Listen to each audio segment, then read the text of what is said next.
Então, gente, muito boa tarde. Começando, então, agora o nosso workshop, que, na verdade, é uma partilha, não é? Um encontro onde a gente vai conseguir compartilhar com vocês experiências que nós tivemos aqui e orientar vocês a respeito da imigração quando vocês estiverem vindo para Portugal. A primeira coisa que a gente resolveu trazer para vocês é a questão de documentação, tá? O que é importante trazer, porque o que acontece? Muitas vezes a gente acaba gastando muito dinheiro com coisas que não são necessárias, tá? Eu vou citar aqui alguns documentos que são importantes e que são necessários, e se vocês tiverem alguma dúvida específica de algum documento específico, vocês podem colocar também aqui no chat, tá bem? Vocês podem escrever, Simone, sei lá, e antecedentes criminais, precisa apostilar, e não sei o que, pode colocar assim, que aí eu vou lendo aqui e vou passando para vocês, tá?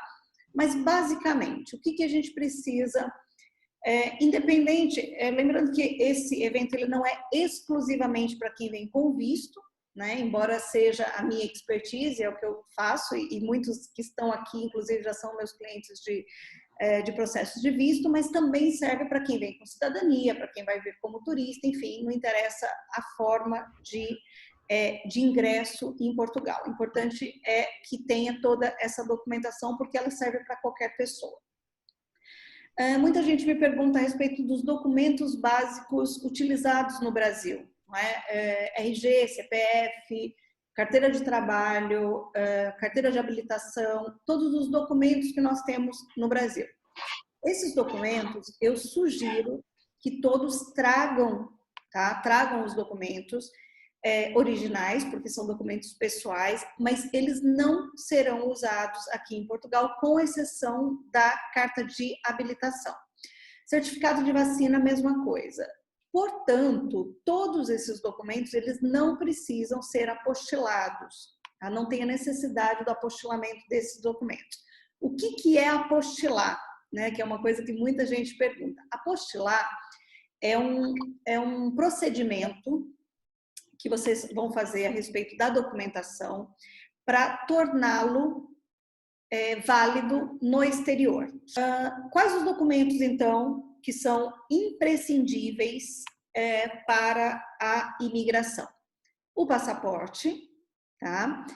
E as certidões de casamento, de nascimento dos filhos, ou então se for agrupar pais, você tem que ter, no caso do titular do visto que vai agrupar os pais, além da certidão de casamento, se for casado, a certidão de nascimento.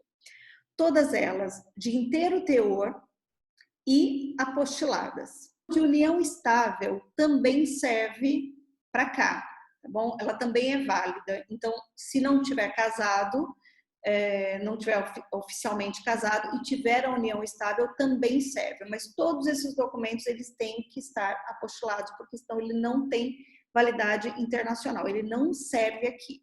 Uma vez eu fui apresentar uma certidão de nascimento, eu tinha duas, eu tinha uma apostilada e outra não. Sem querer, peguei a que não estava apostilada, apresentei sem perceber, e a pessoa falou, não, isso aqui não vale. Tipo, isso aqui não tem validade nenhuma aqui, só se realmente estiver apostilado, tá? Então, é importante. Outra coisa, documentos de escola, documentos escolares também só têm validade em Portugal se estiverem apostilados. Então, basicamente, o que é documento válido aqui? O passaporte não precisa de apostilamento, afinal de contas, ele é o próprio documento original.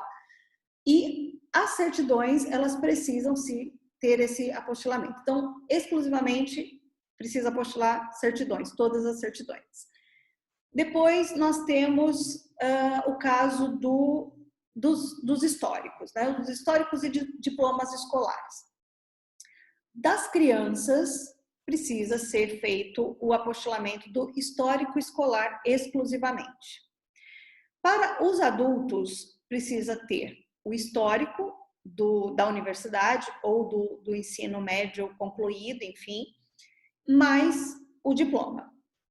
Algumas pessoas, como eu, a gente acaba tendo muita dificuldade de conseguir o histórico escolar do ensino médio para apostilar. Por quê? O que é o apostilar? Eles vão reconhecer a assinatura de quem assinou aquele nosso histórico escolar e depois vão apostilar esse documento. Acontece que, assim como eu, né, eu concluí meu ensino médio há muitos anos atrás. Então, eu tive bastante dificuldade de conseguir esse histórico. Mas por que eu quis trazer o meu histórico do ensino médio também?